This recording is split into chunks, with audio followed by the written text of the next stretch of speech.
Hello, everybody. This will be a walkthrough video on the new POCUS or ultrasound supplemental reporting form that should be attached to any patient care report that is submitted. So here at the top, we have a reset form button. So just in case one's been completed and you need to start another one, you can click the button here to reset the form. And we'll show you how that works here in just a few minutes. Otherwise, enter the name, enter their position, enter the date of the scan by choosing from the appropriate options. So we've got we can scroll back and forth for the months and the years. We'll just do it for today's date and click on it, and it automatically formats. Enter the patient's employer,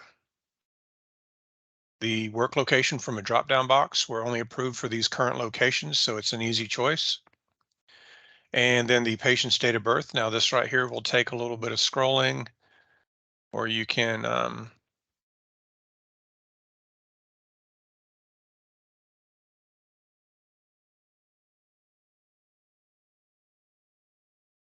you keep clicking on those and you start to get groups of years. So that way it gets easier to go back to the appropriate year. Just do my date of birth, 68. Then it comes up with the months and I choose there. And then now my date of birth is in there. The chief complaint, this is a very brief and concise statement. It's not a paragraph or a long thing. The clinical indication for doing the POCUS exam. Orders are required for the POCUS exam, so this should be yes. However, if you're doing some practice or something like that, you don't have to have orders. So you click no, because we will be tracking all of the training exercises that you guys go through as well. So we're just going to hit yes for this. Type of scan ordered. We currently only have 3 scans that are approved. We will be adding more scans to this list as each of you get the training and get checked off.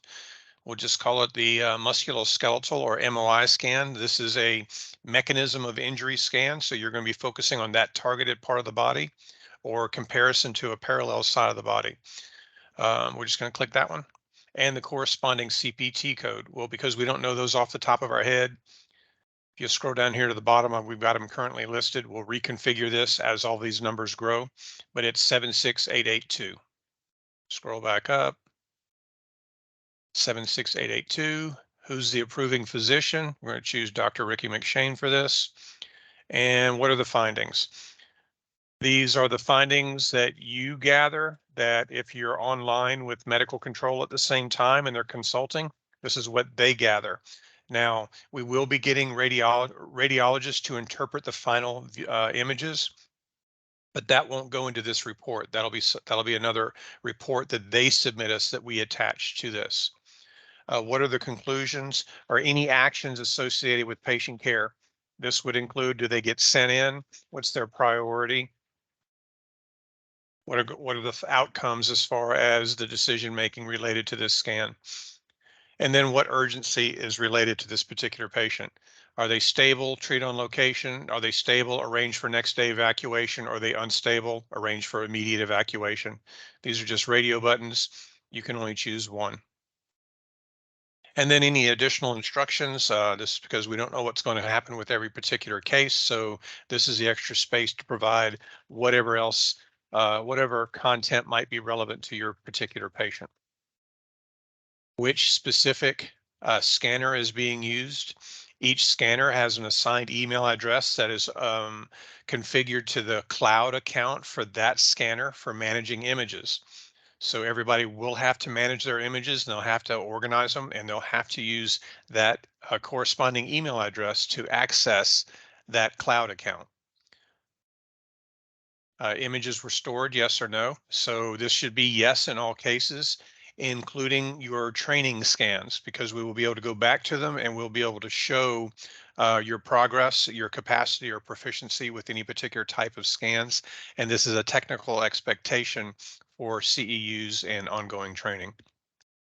So yes. And then if you are doing training or you're doing a patient scan, how many overall images were captured as part of that scan.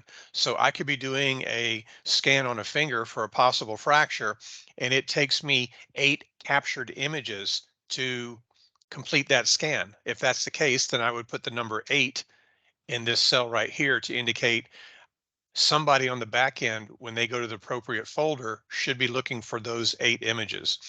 Now, what's the name of the folder?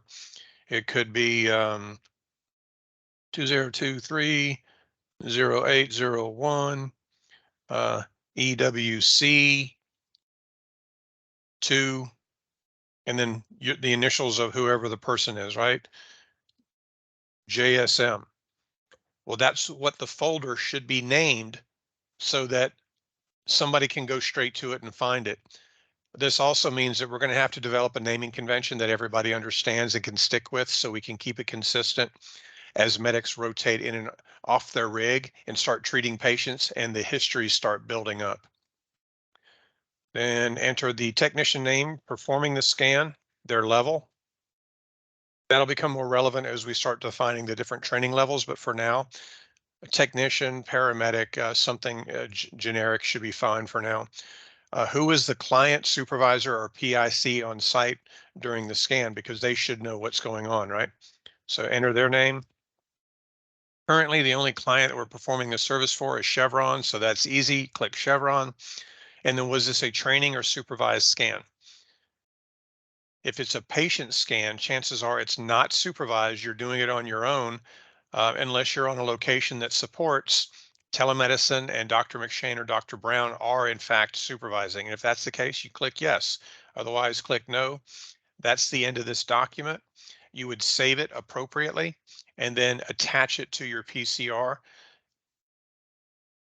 And then to clear the document, you see we've entered everything here. We just reset the form. And now it's ready to go for whatever the next scan is.